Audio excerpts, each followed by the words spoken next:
क्योंकि दूसरा बड़ा डेवलपमेंट मुख्तार अंसारी को लेकर है और उस खबर पर भी वापस हम लौटते हैं। मुख्तार अंसारी को आजीवन कारावास की सजा सुना दी गई है। अवधेश राय हत्याकांड में सजा का ऐलान हुआ है। वाराणसी के एमपी एमएलए कोर्ट ने दोषी करार दिया था और इस मामले में अब आजीवन कारावास की सजा का ऐलान कर दिया गया है। अवधेश राय हत्याकांड में जिसमें आपने अजय राय की अभी प्रतिक्रिया सुनी और उन्होंने ये कहा कि 32 साल से हम लड़ रहे हैं और अगर सुप्रीम कोर्ट तक भी जाकर लड़ना पड़ेगा तो ये लड़ाई आगे भी जारी रहेगी।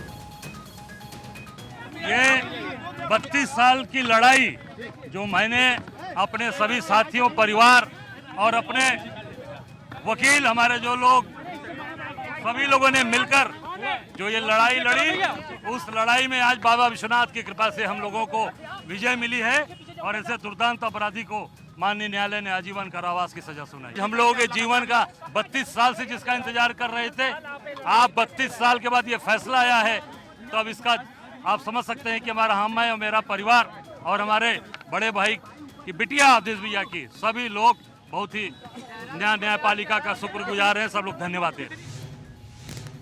केस नहीं माना और उनको आजीवन कारावास की सजा और 1 लाख जुर्माना 302 में, और यदि जुर्माना नहीं अदा करते हैं तो 6 महीना और जेल में भुगतनी पड़ेगी। कहने का मतलब यह है कि अब मुख्तार अंसारी को अवधेश राय हत्याकांड में आजीवन जेल में बिताना होगा।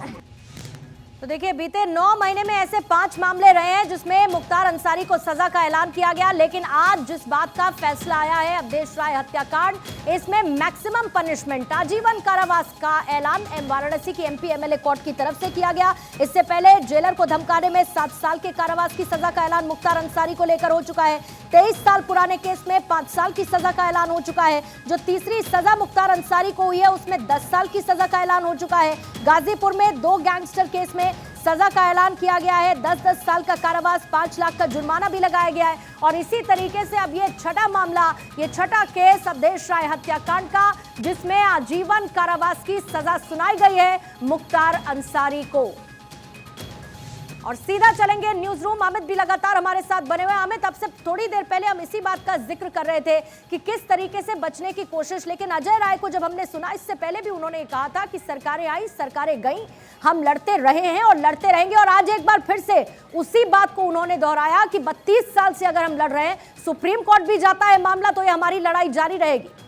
बिल्कुल 3 अगस्त 1991 का ये मामला है पूर्णिमा, और अजय राय के भाई अवधेश राय, अजय राय कांग्रेस के नेता हैं, अवधेश राय की गोली मारकर हत्या कर दी थी मुख्तार अंसारी और उनके गुर्गों ने। तब मुख्तार का बड़ा रसूख था उस इलाके में और ये राजनीतिक तौर पर हत्या की गई थी अवधेश राय की, क्योंकि अजय राय का जो परिवार है वो बनारस के इलाकों में एक रसूखदार परिवार माना जाता था, भूमिहार जाति से हैं और उस इलाके में उनका वर्चस्व था जहां से वो उम्मीदवारी अपनी राजनीतिक तौर पर करते रहते थे। मुख्तार को ये बार गुजरा, क्योंकि अमूमन आप देखते होंगे इस तरह के जो दुर्दांत अपराधी होते हैं उसको अपने क्षेत्र में कोई दूसरा अगर व्यक्ति हो जिसकी सामाजिक तौर पर पैठ हो, वो उसकी पैठ नागवार गुजरती है और यही मुख्तार को भी लगा और मुख्तार ने अवधेश राय को रास्ते से हटाने का फैसला किया। और ये 1991 के बाद लगातार ये मामला चलता रहा। अजय राय जो कांग्रेस के नेता हैं और कई बार चुनाव लड़ चुके हैं, कई बार जीते भी हैं, कई बार हारे भी हैं, वो और उनका परिवार सतत इस दिशा में था और कोर्टों में लगातार जो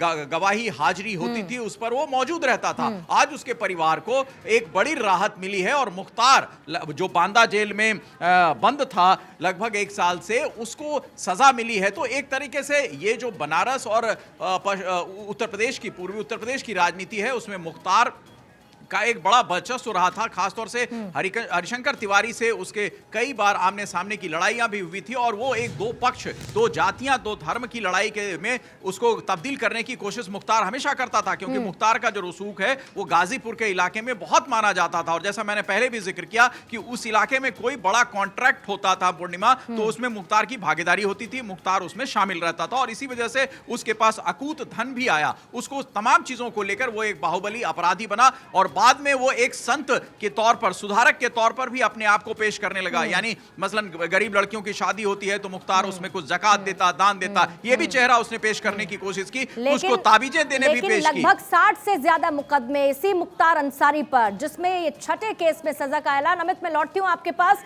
इसी बीच में बड़ी खबर यह है, मुख्तार अंसारी पर जो सजा का ऐलान हुआ उस पर केशव प्रसाद मौर्य ने ट्वीट किया है और डेप्यूटी सीएम केशव प्रसाद मौर्य ने इस फैसले का स्वागत किया है। लिखा है, कुख्यात अपराधी मुख्तार अंसारी को सजा का स्वागत करता हूं।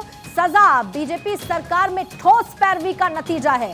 सपा सरकार जिन्हें संरक्षण देती थी, बिरयानी खिलाती थी, अब उन्हें कानून की ताकत से सजा मिल रही है। केशव प्रसाद मौर्य हमलावर समाजवादी पार्टी पर यह कहते हुए कि समाजवादी पार्टी मुख्तार अंसारी को बचाती नजर आई, उसे संरक्षण दे रही थी, लेकिन बीजेपी सरकार में ठोस पैरवी का नतीजा यह है कि मुख्तार अंसारी को इस बड़ी सजा का ऐलान किया गया है, जिसका वो स्वागत करते हैं।